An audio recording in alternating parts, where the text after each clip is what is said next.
I recently last year, lost some friends in a bad accident on K2. People ask me, Colin, are you afraid of dying? And the answer is, yeah, man, I'm afraid of dying. More than anything, man, I'm afraid of not living. I've kind of come to think of life on this scale of 1 to 10. 1 being these low moments in our life, and 10 being the high highs, these peak moments. You set a big goal, you achieve it. For me, that world record, or I'm sure that the day your son was born, man. There's these moments that are just like these beautiful, high moments. Everyone wants the 10s. But no one wants the ones, man. Yeah. No one wants the ones. I realize that my 10s aren't there in spite of my ones. They're there because of my ones. They're actually interconnected. So we are headed up to the top of Snow King and going to do a podcast with Colin O'Brady. Colin holds 10 world records. He was the first person to cross Antarctica self-supported and featured on the Discovery Channel for rowing across the Drake Passage, which is from South America to Antarctica. He has climbed the 7 highest summits in every continent and the highest peaks in every state in the U.S. the fastest. He has 2 books out, the first one a New York Times bestseller, and his latest, which we will be talking about today, is the 12-Hour Walk. So we are riding up here to get everything set up, literally overlooking my hometown, Jackson, and where he currently lives, Jackson. This is going to be one epic podcast. And we got my son, Yo, who's super enthusiastic about this. Check.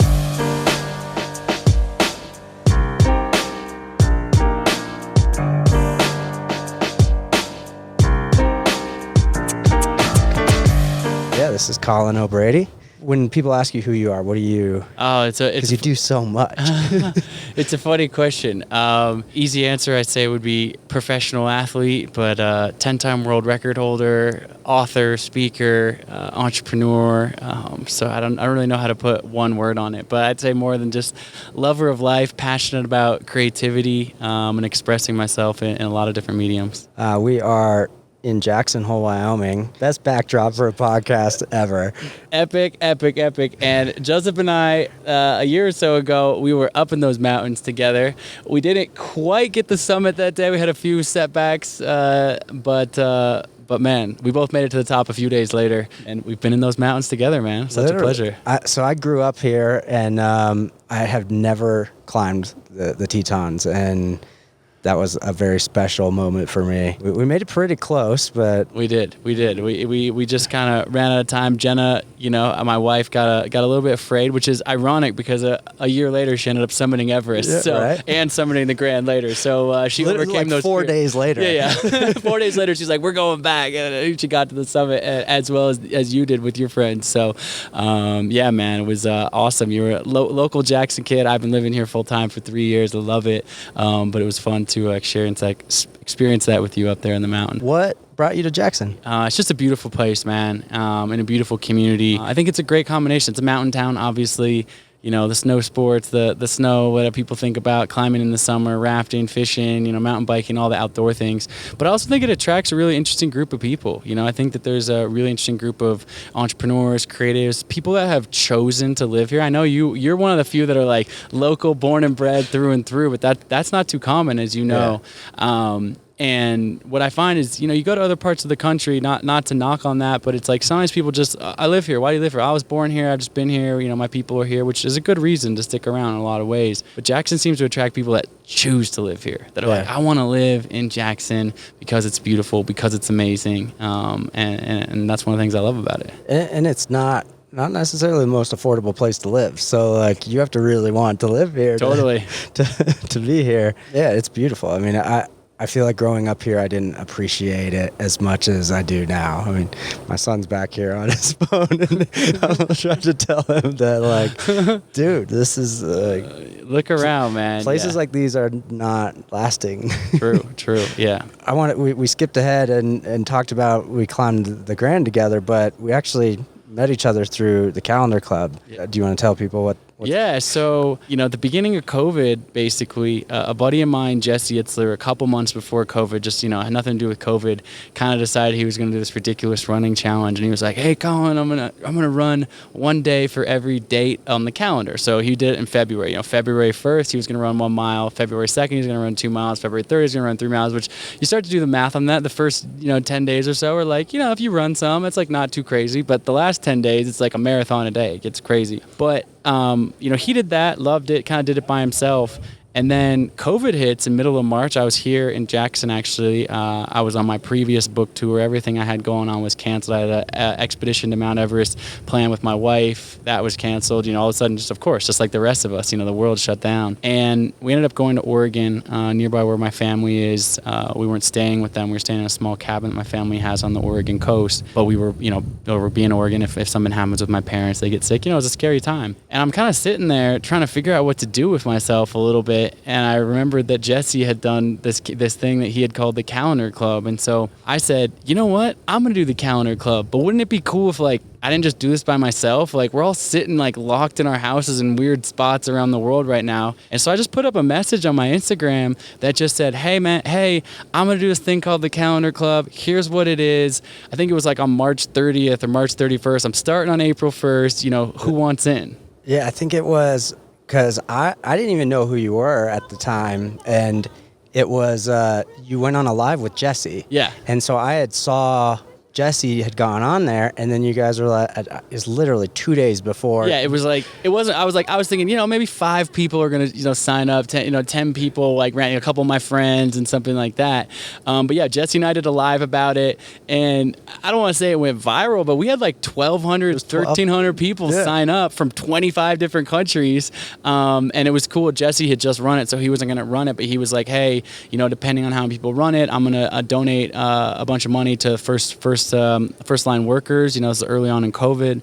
So kind of got some fundraising around it, which was really fun to help support that cause. But ultimately, 1,200 or so people. It was insane. Signed up, and it ended from around the world. Yeah, all over the place. And it started this just incredible kind of community. I know for me, it was just a great thing. And I guess I was sort of the leader of the community. I was sending people emails and updates every night. We eventually created this big group, WhatsApp group, where there was a few hundred people texting each other. Have you got your miles in today? How you doing? Oh, it's a tough day for me. Oh, it's raining here. Oh, it's cold here. Oh, it's 100 degrees here. People in different parts of the world. But it was awesome, man. One of the funniest stories about Calendar Club is actually your story, man, which is Jusup. I don't know how he got this idea. He was trying to be cooler than everyone else or something like that. It was a strategy. I thought it was going to be a strategy of starting hardest and working easier. So you go 1 mile per day, but I get this, people start mentioning me on Instagram, at Colin, I did my miles today because I was kind of tracking people through my Google, whatever, spreadsheet.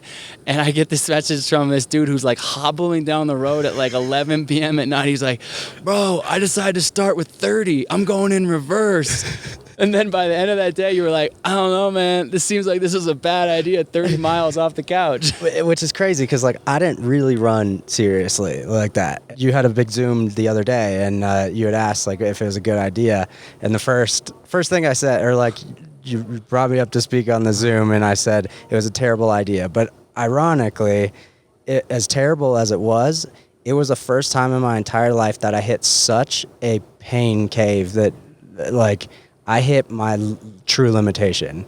There was no strategy. There was no plan. I was not prepared at all.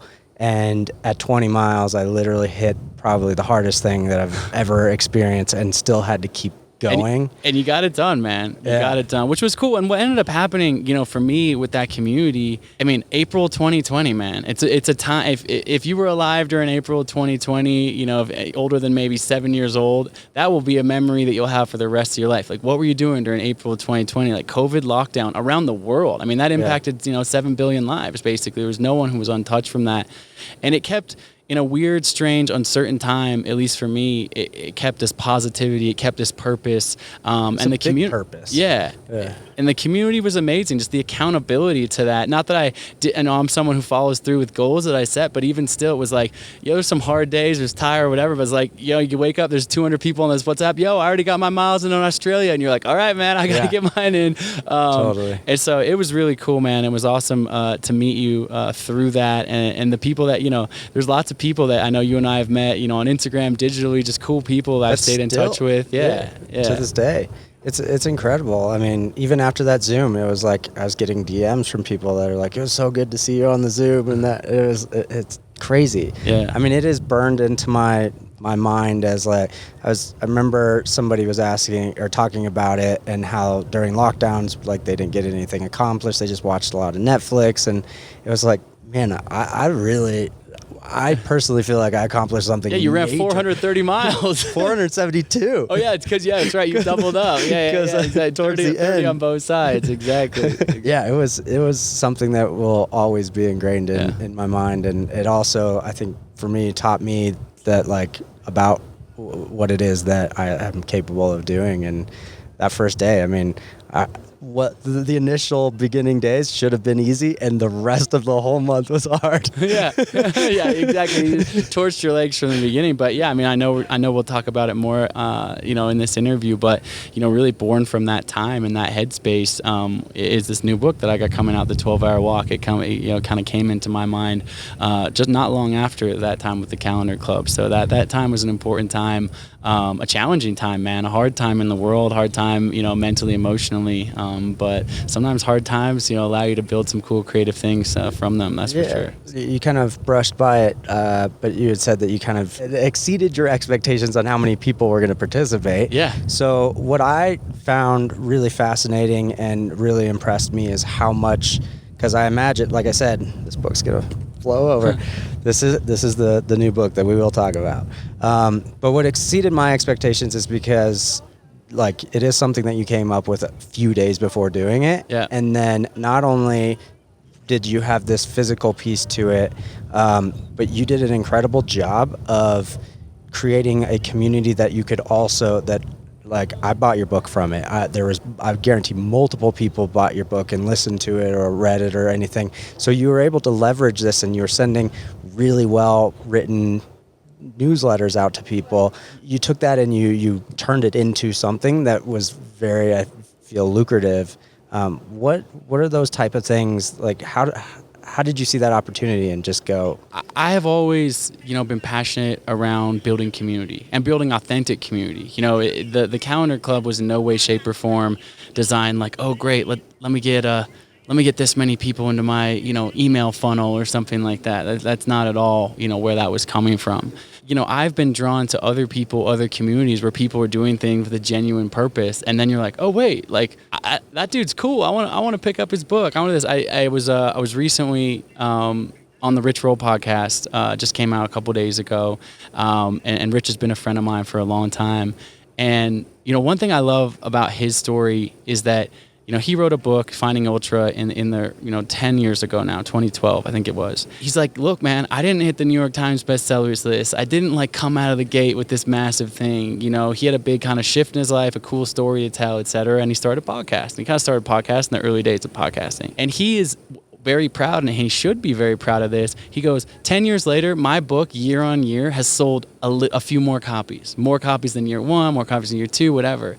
And that's because he's just been putting out cool podcast, authentic content. People find out about him, kind of chipping away the consistency over time. Look, my last book was a New York Times bestseller, and I'm proud of that. But what I'm mostly proud of is stuff over time that lasts, right? Like this flash in the pan kind of stuff. It's like, oh yeah, you did this thing once for real quick.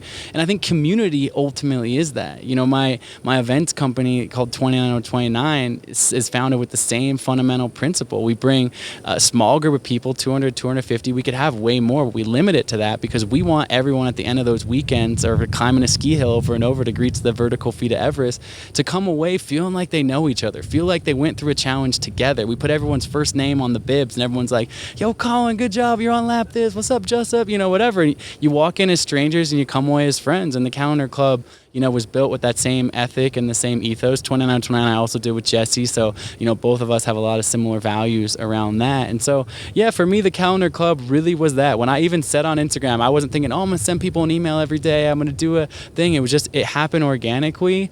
And the reception of it was really positive. And ultimately, what I'm trying to do with the 12-Hour Walk with this book is global community at scale. It's like saying, who wants to raise their hand? Who wants to take on a challenge outside their comfort zone? And then what I get the most excited about is, thinking what other things you can do with that group of like-minded people in just fun and creative and exciting ways. And I love that. And I love, for me, it's not always just about moving my body and being outside. It's something that I love, but I have other passions. I know Web3 is a big part of what you do, and we're passionate about. I'm passionate about that as well. You know, meeting people in those areas of Web3, NFTs, like that's all about community, right? Like that is all about community. That's artists, uplifting artists, people really looking out for each other within that community and saying, hey, are you a part of the community? If you are, I want to help you. I want to support you.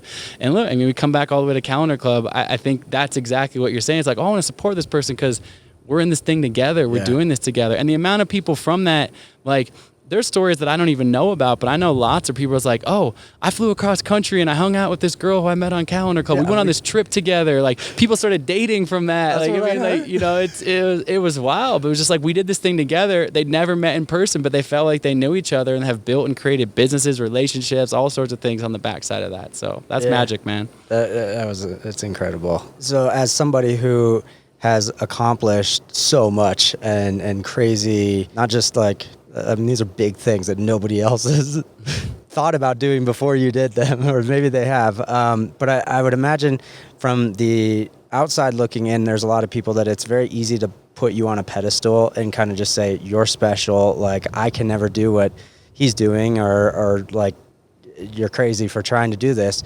But your message is not just to people who are trying to do those things, right? I mean, to me, it's really the opposite of that. You know, I love a beginner's mindset. Funny enough, I was literally just wake surfing on Jackson Lake right before coming to this interview. My first time. Cool. And it was amazing. I loved it. I love stuff. I've wakeboarded, I've wake skated, but I never wake surfed before. And I'll be honest, Jenna, my wife, her first time too, she popped right up and started ripping the way, just threw the line away and started just surfing like something else. Oh, this must not be that hard. Then I went and fell on my face 5 times. We were like, wait, you're Colin O'Brady. You're the guy who does all this like epic stuff. You can't, you know. And I finally got the hang of it. I love it. But you know, here's the thing. I think too often, and I write about this in the 12-Hour Walk. The 12-Hour Walk is really a book, stories of my life, but it's also, it's a prescriptive book. It's to help other people unlock what I call their best life, to conquer their mind, to overcome limiting beliefs that are holding them back. And each chapter goes through a story of my life where I've been, dealing with, some limiting beliefs. I don't have enough money. I don't have enough time. I'm not strong enough. What if people criticize me? What if I fail, etc. But one of them, direct to this question you're asking me, which I love so much, is people say, this is a classic thing. You're like, I'm not this. We're here in the mountains. I go, well, I'm not a skier. I'm not a skier, right? And that shuts it down. That's it. That's a fixed mindset. Boom. Like, you're not a skier forever. You're just saying that to yourself, the universe, whatever. You're like, I'm not this.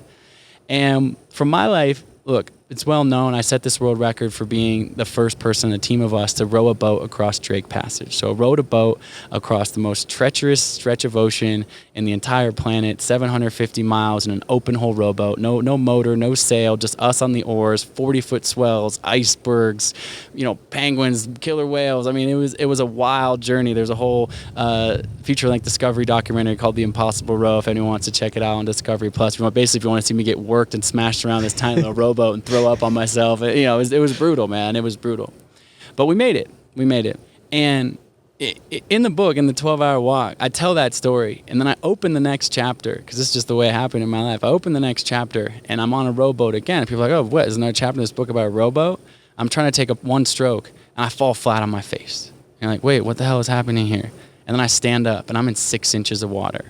Because it turns out, even when I convinced the Discovery Channel to put a few $1 million into doing this feature-length documentary around this whole epic project that we were doing, one thing that I didn't fail to tell them was, I've actually never rowed a boat anywhere before. literally, not like a little bit at summer camp or, in college, I was on the crew team or something like that. Like, straight up, I have never rowed a boat anywhere ever before in my entire life. What the story is it shows me falling flat on my face. But here's the thing about identity. Like, I'm not a rower in this moment. It's 3 months before I'm about to row the most dangerous ocean in the world. But you put one word on the end of it, changes it. Yet. I'm not a rower yet. Right? Which means it leaves open the door, what commonly called a growth mindset, the mindset of saying, hey, I'm not this right now, but I can learn this. I can evolve this. Like, before you did your first podcast interview, okay, I'm not a podcast host yet. Yeah. I've never done the Calendar Club yet. That changes everything. But people get this fixed version of their identity, particularly in adulthood. Now, I talk to students, I talk to kids. I have a nonprofit that does that. And what I was amazed is kids don't have this problem. Right. Kids are, learning. I mean, you've raised a great son, and the thing is about kids at a certain age, right? 5, 6, 7, 8, 9 years old, like they're not held back by limiting beliefs yet. They still have what I call a possible mindset, an empowered way of thinking that unlocks a life of limitless possibilities. But as we get older, we start to define ourselves. And I love to remind people, whether, they're creators, in the NFT space, whether it's business people, entrepreneurs, think about Kobe Bryant. At one point, he dribbled and shot his first basket, man. Or Stephen King. Like, he sat down and wrote a few sentences or a few paragraphs before he wrote 64, New York Times best-selling, famous of all famous novels, right? Like, people started somewhere. So there's nothing wrong with being a novice, being a beginner.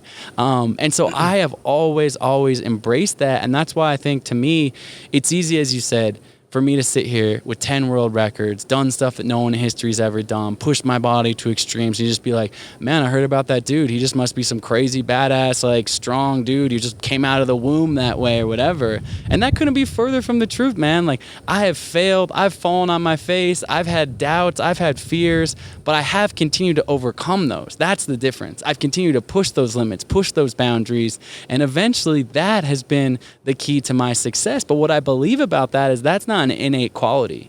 That is a quality, and this is really what the 12-hour walk ultimately is about for people listening. It's like, look, this 12-hour walk, the exercise, but the book itself is about how we all, every single person, have these reservoirs of untapped potential to achieve amazing things, and that starts with the mind. But guess what? We all can conquer our minds. We all actually have this ability to flex and develop that muscle. And I use the word muscle intentionally right there. I love to say that the most important muscle any of us have is the 6 inches between our ears. Like, we know that if you want to, get ripped biceps for the summer and have the washboard abs for the beach or something like that, you go to the gym, you hit the weights. But people forget that if you want to make your mind stronger, you want to be more mentally tough, more resilient, you got to take your mind to the mental gym. You got to flex and develop that. And that has made all the difference for me.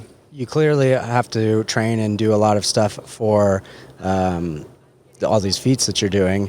What about speaking? Did you put the same energy and the same kind of thought process into speaking or writing? And Totally. Yeah. At this phase in my career, I speak all over the world, big rooms, the top companies in the world, Google, Amazon, et cetera, the likes, Nike, but it didn't start there, right? I started speaking in smaller rooms and, not getting paid and just trying stuff. But I love the craft. Anything I put my heart and soul into, I love it. And really, truly, I love the craft. I love the craft of storytelling, the art of that. And so, I've studied people. I've asked tips. I remember my first 2016, I had finished my first big world record project called the Explorers Grand Slam.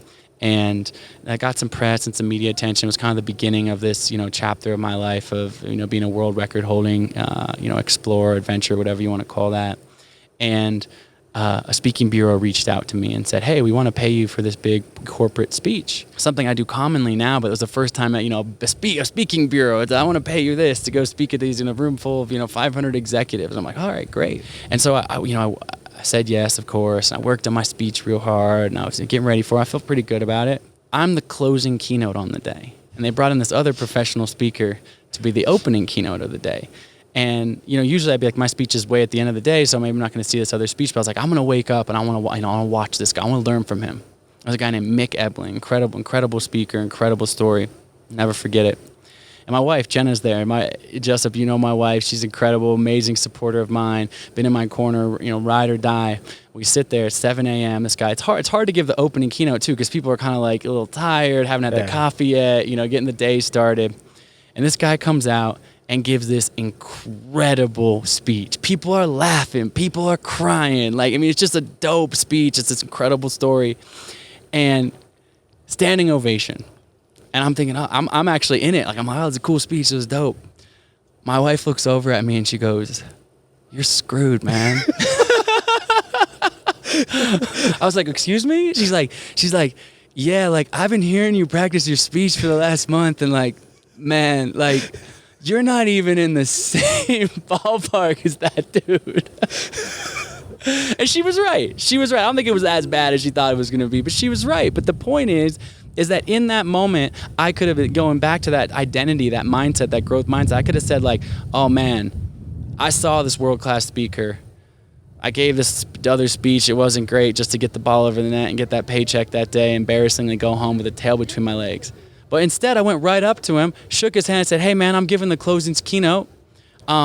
I loved your speech. I think I have a lot to learn from you. Is it all right if I exchange contact? I call you next week and we can just chop it up. You've clearly been doing this for a while. And he became a great mentor of mine. He helped me with the business side of speaking. He, taught me things about storytelling and craft. And there's lots of other people that have been mentors of mine. But the point is not to be like, oh man, like I could laugh about it at the moment. My wife was right. You're not as good at that guy. Yeah. But she's like, you're not as good at that guy yet. And now, man, I'm not that it's a competition, but I go toe to toe with any speaker out there because I think that. But your question is, I've put the reps in, I've put the time in, and I think again, speaking might not be your thing. Walking across Antarctica solo and freezing your ass off is not most people's thing, and I did that. It means my thing doesn't have to be your thing.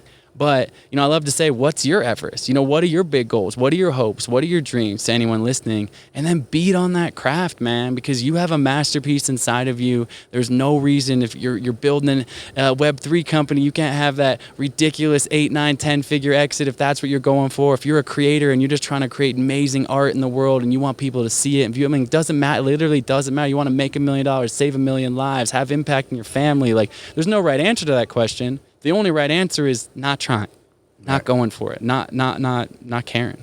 Are there things nowadays that scare you still? One question I get a lot after, if I share a story of walking across Antarctica alone or climbing these mountains or, I recently last year, lost some friends in a bad accident on K2.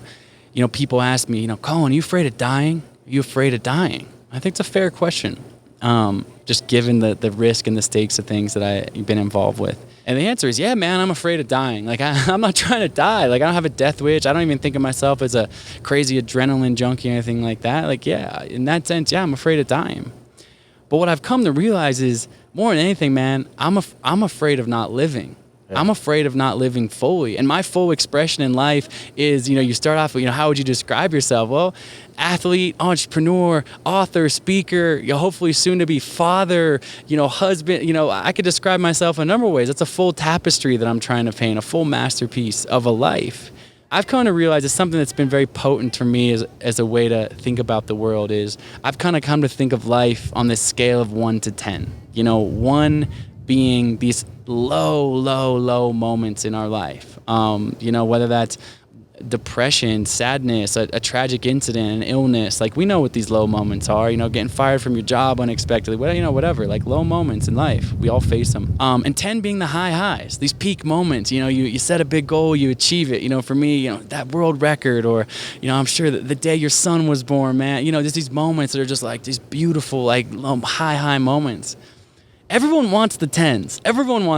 But no one wants the ones, man. Yeah. No one wants the ones. What I've come to realize is that so many people live a full life, literally, a full 70, 80, 90 years of life, stuck in what I call this zone of comfortable complacency, this area between 4 and 6 of just kind of like, yeah, like life's fine, man. Like, I got this job, I pays the bills. Like, I don't love it, I don't hate it. 5. Or I'm in a relationship, been doing it for a few years. It's not toxic. We cohabitate. We don't fight too much. It's fine. 5. But people are afraid to rip that Band-Aid off. People are so afraid of experiencing these ones, they take the 10s off the table. When I think about my 10s in life, I realize that my 10s aren't there in spite of my ones. They're there because of my ones. They're actually interconnected. Those high highs, I said about, the day your first child was born. Well, childbirth is intense, man. I mean, you and I as men will never actually experience, delivering a baby. But, like, that's an intense thing. A 1, perhaps, the pain, the intensity, the fear, whatever, followed by the highest high, the peak arc. The 1s and the 10s are connected.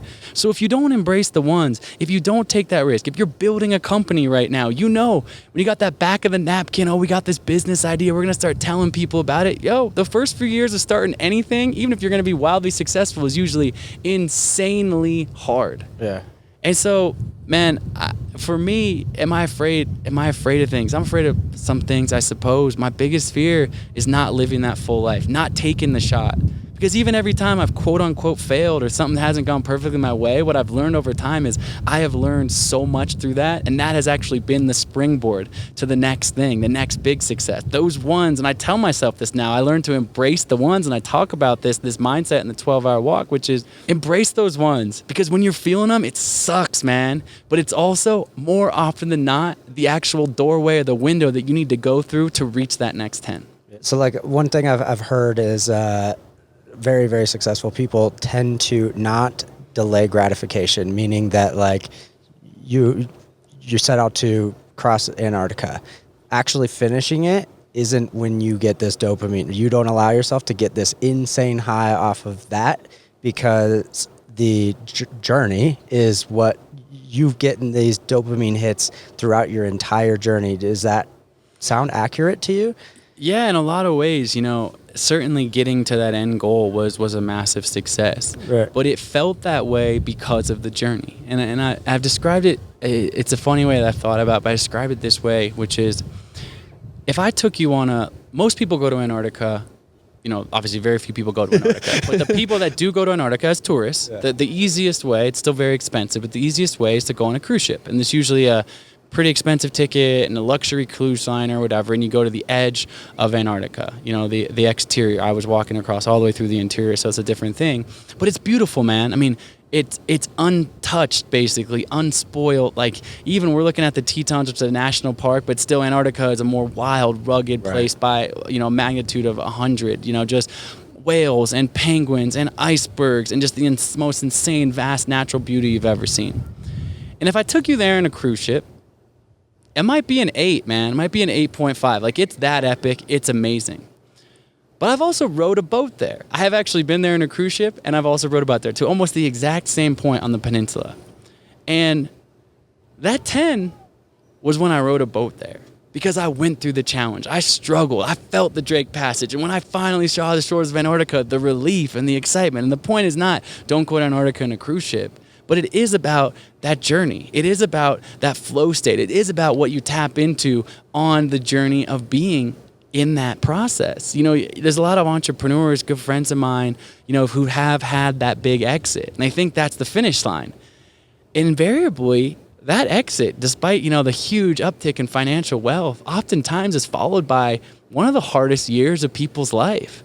Not who am I now? What's my purpose? What do I do with my time? And it's like, all this time you're trying to make all this money, so you had all the time in the world to do whatever the hell you wanted. It turned out being there in the trenches with your business partner, creating, building, working hard, like, that gave you purpose. Not that you should slave away at your job forever, right? You can shift and pivot off that. I've made many pivots in my life, but the point is your question is, people actually definitely that have a lot of success, they have that dopamine rush throughout. It's spread out. It is. It's trite. It's been said a million times, but it is really the journey and not the process in a lot of ways. And that definitely resonates for me throughout my journey. Yeah.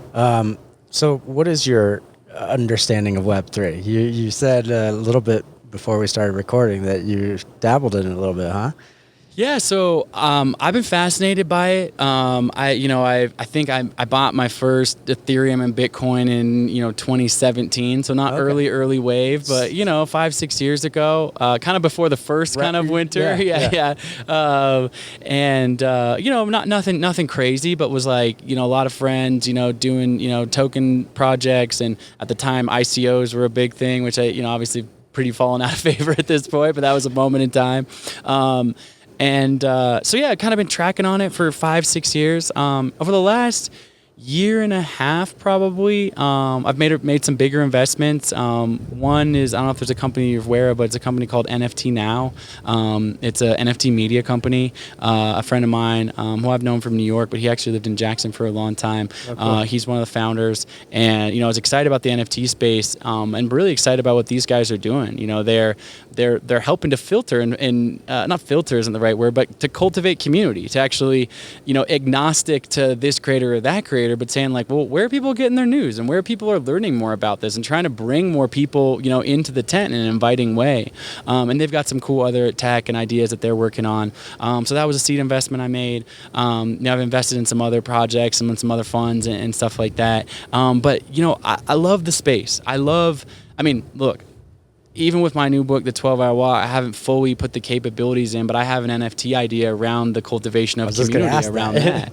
100%. I mean, not more than just an idea. Like, I've mapped it out, I've worked it out, I just haven't plugged in all the tech in that. So it's definitely something I'll do. To me, I think there's a funny moment in time when a few months ago, NFTs, Bored Ape Yacht Club, blah, blah, blah, it's worth so much, whatever. And that's interesting, headline catching, and Beeple 5000, dope, all that stuff's super cool. But I think anyone that digs deep into this is that's just the tip of the iceberg. For real. Digital art, hell yeah, I'm all on board, but that's just the tip of the iceberg. The underlying technology of course, blockchain, but specifically, NFTs, tokenization of communities, unlocking certain, we go on and on about this. Your whole podcast is about this, but it is vast. It is deep. I don't think even the smartest people in the space fully comprehend the vastness and the depth of what this will be. And so as someone who's just passionate about living a full life, I'm looking at this going, the world's changing before our very eyes in a cool way. I remember, how old are you? I'm 33. Okay, you're 33, a few years younger than me. I had to think of that. Yeah. So I'm 37. I was born in 85. So I'm this you and I both, but even me a little bit more. We're this funny generation that fully remembers life without the internet. I mean, I grew up in Jackson, so we were obviously a little more delayed here than... Right, so similar. You're similar, right? Yeah. Didn't have a cell phone really until I was in college, had a pager, that kind of stuff. Remember dial-up, remember a floppy disk, this getting kind of your thing. internet AOL disk mailed to you. Oh, for sure. Yeah. You've got mail. I remember all of that. It's cool to remember that because it was funny. I was climbing with a buddy, a new friend of mine, 24-year-old kid, and I was like, wait, man, you don't remember life before the internet. And I think of him as I think of him as a younger friend of mine, but I don't think of him as we couldn't be friends. You're like a kid, I'm like, oh, we're buddies. And I was like, man, he doesn't, that's just a whole, that's the difference of 10 years. Technology shifted so fast, right? But we weren't able to participate. We were too young still. We were observers. We were participating in the sense that we had an AOL screen name and we kind of watched it. I was actually, funny enough, I'm one of the top 1,000 users of Facebook, actually, because Facebook obviously started at Harvard. And then I was at Yale in 2004, my sophomore year of college, and the next place that got it, Zuckerberg and his buddies were like, well, let's test it over at Yale too and see if they like it. And someone was my first friend, sent me a link. Check this thing out called The Facebook. And so my Facebook account is OG, before they opened it to other schools, other colleges, and of course to everyone in the world after that. But did you have a MySpace though? Yes, I did. Briefly, I flirted with MySpace, but I wasn't that hard into that. But the point is that it's fun to be at this age, I think, with having already started and had some success in business, have some money in your pocket, but that's not even the important thing. Just being old enough to participate. Yeah. I'm the world is changing. I want to participate. I want to roll my I want to invest and support creators. I want to get my hands dirty and try something around community with my own, own community. I want to just be aware of it and learn about it and absorb it. I spoke at an NFT conference here called a Camp Ethereal in Jackson that was here in March. Joe Lubin, a bunch of other folks from Consensus. Those folks were out here. They put it on, and I was honored to be invited to speak. More than anything, man, I was just stoked to sit there in the audience and just absorb and learn and listen. I know that lots of what your podcast is a lot about. So, anyway, it's a long answer to say I'm no expert. I'm not, I'm not as deep as some of the people I know you talked about and you talked to. But I'm passionate about it. I'm curious about it. I love it, and I can't wait to learn more. And I think, as we know, as anyone knows in this space, the world is changing. I think there's so funny how the headlines can be this is the next best thing. Oh, it's crashing. Oh, this is the worst. It's it's neither of those two things. It's a steady growth towards inevitable, huge, massive culture shifting change. Well, a lot of the things that we kind of talk about in this and that I'm learning as I've learned an insane amount just talking. I think I've interviewed over 50 people, and it's crazy because, first of all, every time I think I know what I'm talking about or sitting, every time there's somebody new, I'm like, holy shit. Totally. The more I know, the less I know. It's crazy. But the biggest thing is this technology isn't going to go, it's just that, it's tech. It's not currencies. It's not digital art. It's the foundation in which you can build things on. You can build communities.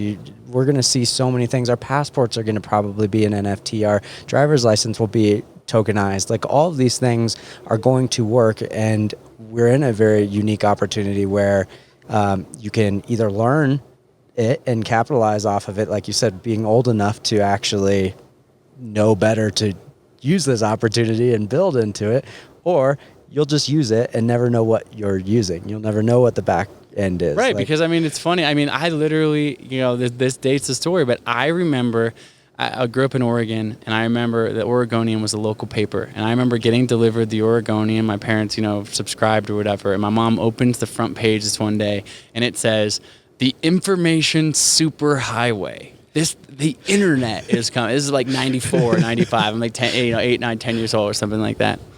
And I remember my mom, it's this funny specific memory that holds. I remember there was this infographic of like computers connected to each other and talking to each other.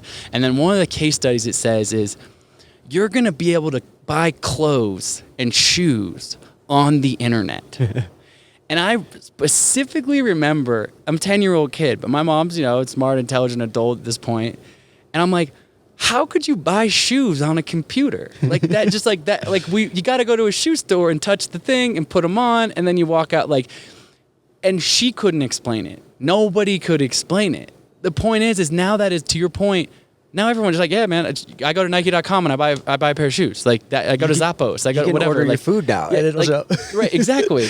But in that moment, there was the techie people saying, you are going to be able to do this. Or let's take it a step further. You're going to be able to watch videos live. And you're like, are you kidding me? My thing takes, 10 minutes to upload one photo. Right. But someone's sitting there at Intel with Moore's Law going, yeah, but the processors double in speed every 2 years. And by the year this, we're going to have mobile phones. And someone's projecting that. But until you see it, it's so hard for your brain to, you're like, what do you mean? I have to have a passport. It's a piece of paper that I hold and I hand it to the guy. You ask a kid that's born now, when they're 20 years old, they're like, what do you mean? It's an NFT. Yeah. Like that's the world they're now born into, but they don't realize it yet. So these things happen so quick. We saw the advent of the internet in our lifetime, and that, again, just the tip of the iceberg of Web 2, Web 3, what comes after that, metaverse, etc. My kid, he's like Roblox, Fortnite, all these games are literally grooming him to spend with digital currencies, buy digital assets. Like, I mean, he would rather any of those things, digital things, than real things. If yeah. Yep. He's shaking he's nodding his head behind the camera over there.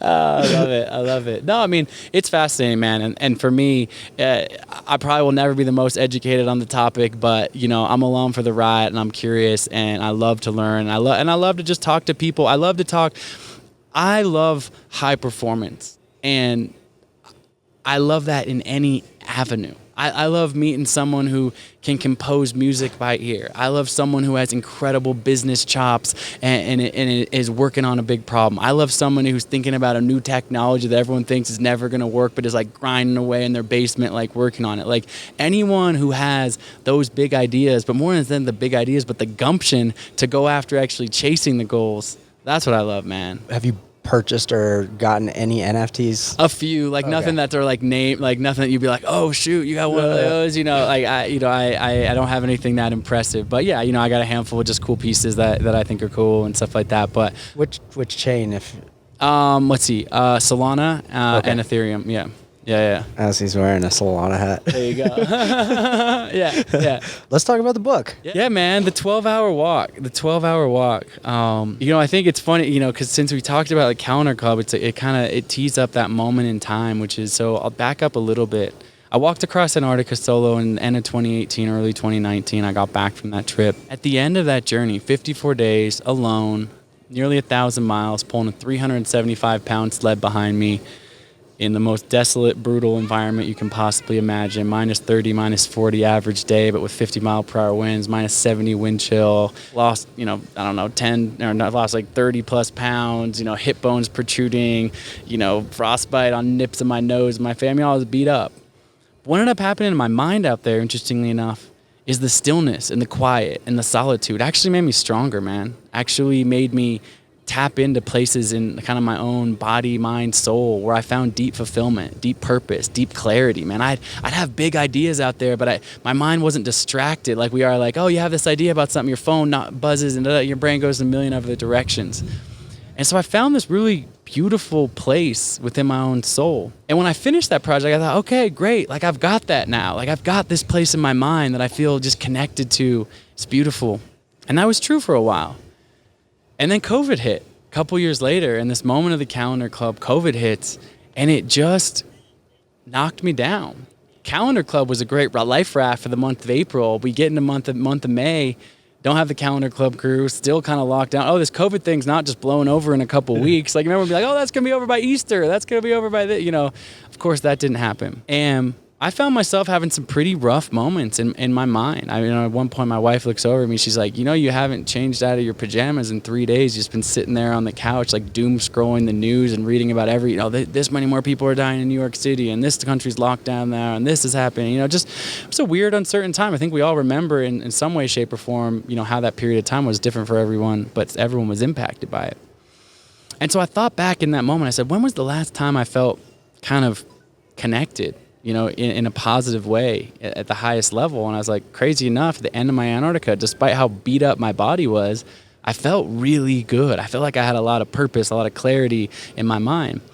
And so I said, Jenna, I'm trying to just knock the cobwebs off here. This might sound crazy, but I'm going to go for a 12-hour walk tomorrow. Just like that was the duration of time that I would pull my sled every day in Antarctica. And I'm on the Oregon coast, tiny little town, no one's around. It's one of the few things you can do during a COVID lockdown is walk around by yourself outside alone. And so I said, Jen, I'm going.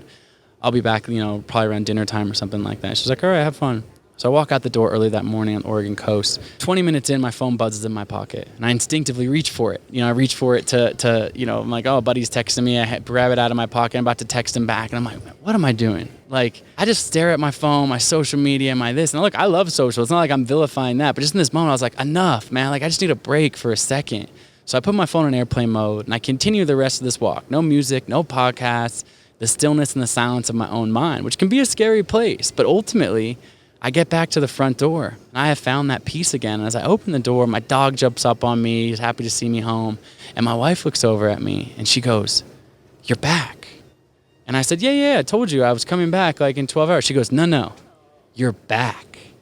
And she could just see it in my body language, in my spirit, that I had really kind of, like I said, knocked the dust off of this negative time and kind of come back into my own soul in a positive way. And I was like, you're right. I feel better than I felt in a really long time. I so needed this. But I thought, look, I'm the guy who walks across Antarctica. I'm the guy who pulls a 370 pounds. So they're great. I tap back into this thing that works for me. That's awesome. I never thought it had like further applications.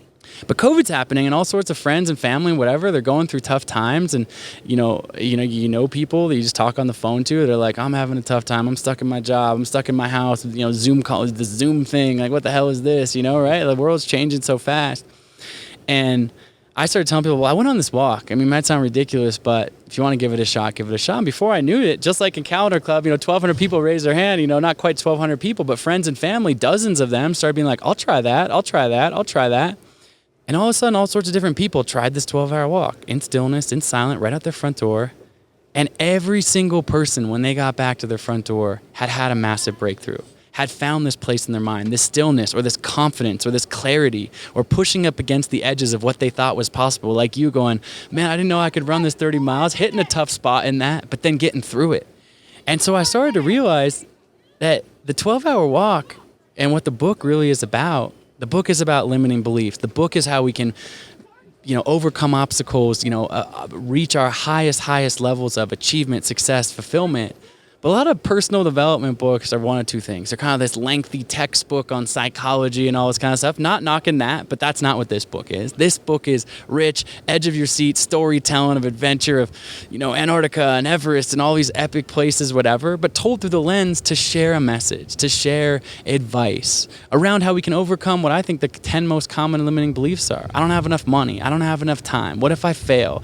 I don't like being uncomfortable, etc. So it breaks down all those things.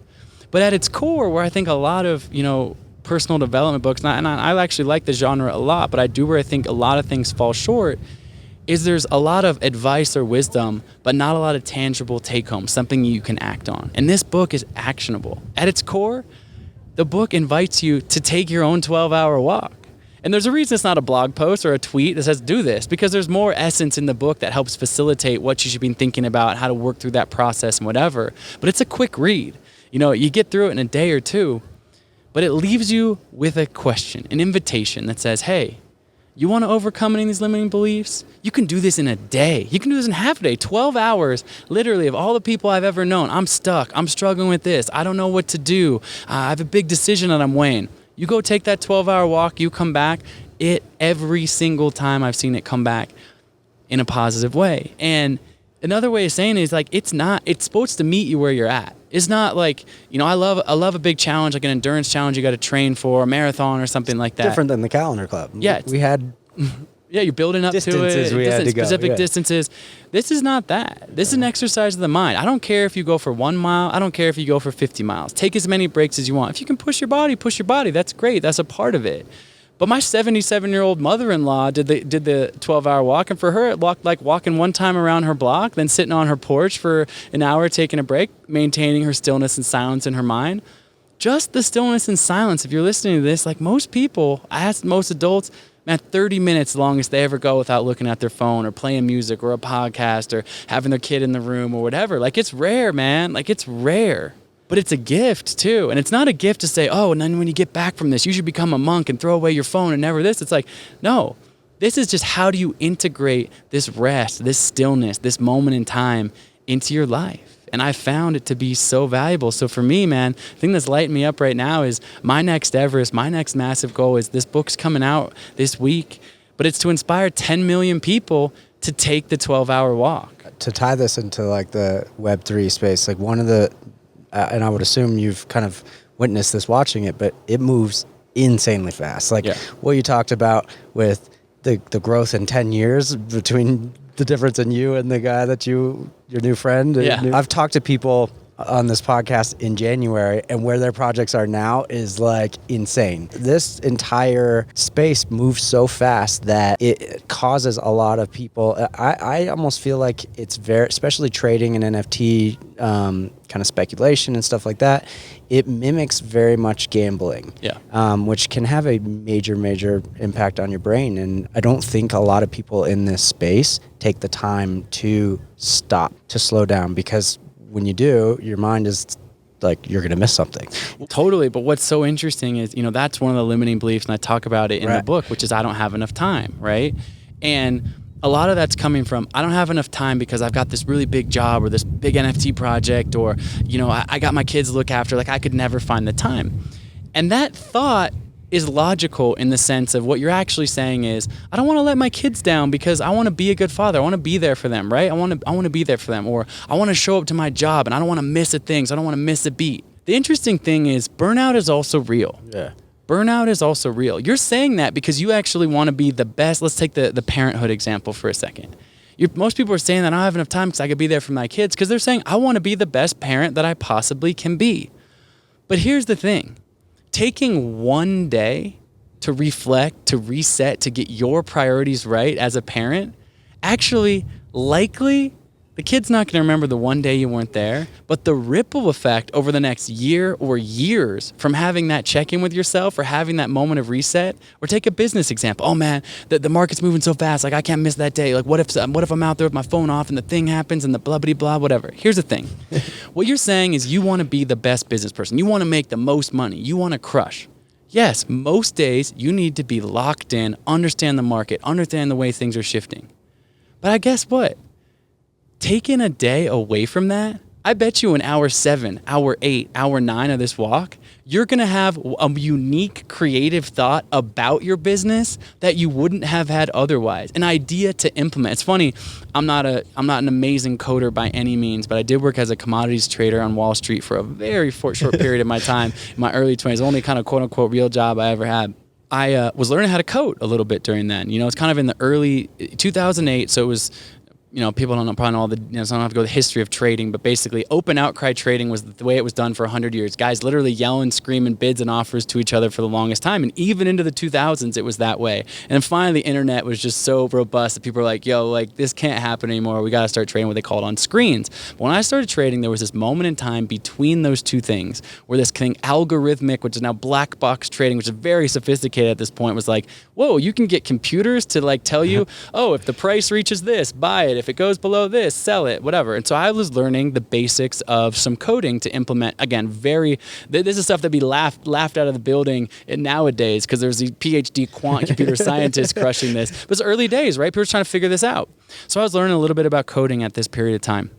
And I would sit there sometimes, trying to, do some basic code or put that in there. And, it's basically problem solving in your mind. Well, if this does this and the math this and it multiplies this by this, blah, blah. And I just couldn't figure it out. Couldn't figure it out. So many times I'd be asleep the next day, like 5 a.m., just waking up, and my brain would solve the thing. Oh, you need to add a for loop here and add this, and I'd be like, oh. And it was in that moment, it's funny, I haven't thought about that in a long time, but the 12-hour walk, part of it is from that same essence is our mind needs to relax and recover to be at its best. Right. And again, I use the analogy of lifting weights, but I'll use it in this different context, which is you don't actually get stronger when you're lifting weights. You actually tear your muscles apart, little micro tears. When you're doing the bicep curl and the bench press, you're creating little micro tears in your chest muscles and your biceps, whatever. And your muscles get bigger when you're sleeping, when you're resting, when you drink that protein shake afterwards and your body recovers. So the 12-hour walk is the same thing for the mind, man. It's like, yo, the world is spinning fast. I'm on my social media. I've got investments. I've got businesses. That's my life, man. And I love it. But you need to get a viewpoint of some clarity on that. You also need to step away from that for a moment at a time. And that's why, although the 12-hour walk can be summed up in 2 sentences, which is turn your phone off, walk outside your front door, and take a walk. You can sign up for it for free on my website, 12hourwalk.com. It's more of a Web 2 than a Web 3 website at this point. I also have an app that allows you to track yourself while your phone is in airplane mode just so you don't get lost. You know where you're going. It completes the walk, helps you facilitate that. But it's simple, man. It's simple. But there's a lot of power in that simplicity. And in a world that's only getting more and more and more and faster, spinning fast, we still have the programming of brain. We still have hardware from, the primitive times, right, man. Yeah. So you gotta be aware of that a little bit and not get overloaded. Well, and I think it's important for people who are in this space, taking that time, it's a strategy in itself. Like you said, like you can solve problems that might be hung up on, and taking that time, having these growth moments, that is a strategy in itself. So yeah. One thing I wanted to do was I'm gonna hide like probably a word in this podcast, and people can text me.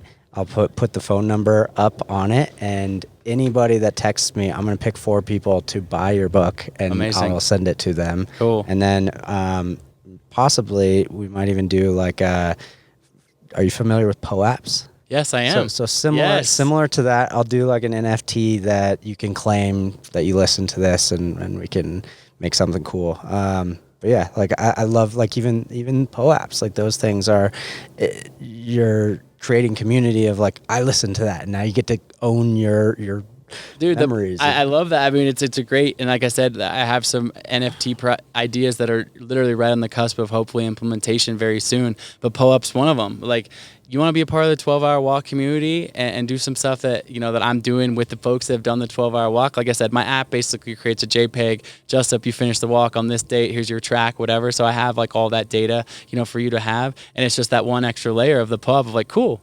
Here's your proof. You actually did it. Boom, Put that in your wallet. I was there. I did the 12-hour walk on that day, and that opens up sort of like we talked about before briefly, the tokenized community and the access to that, which, again, it's so exciting. The technology is amazing, and I think it's going to bring the world together in unique and interesting and new ways, and I'm fascinated, man. We're doing it on August 13th because there's a exclusive calendar club day that we're going to be doing it. I'm going to try to get my son here to do it. Yes. But he is not excited about it. He's gonna love it, man. He's gonna love it. He did a lot of the walks and stuff with me on the calendar club. Yeah.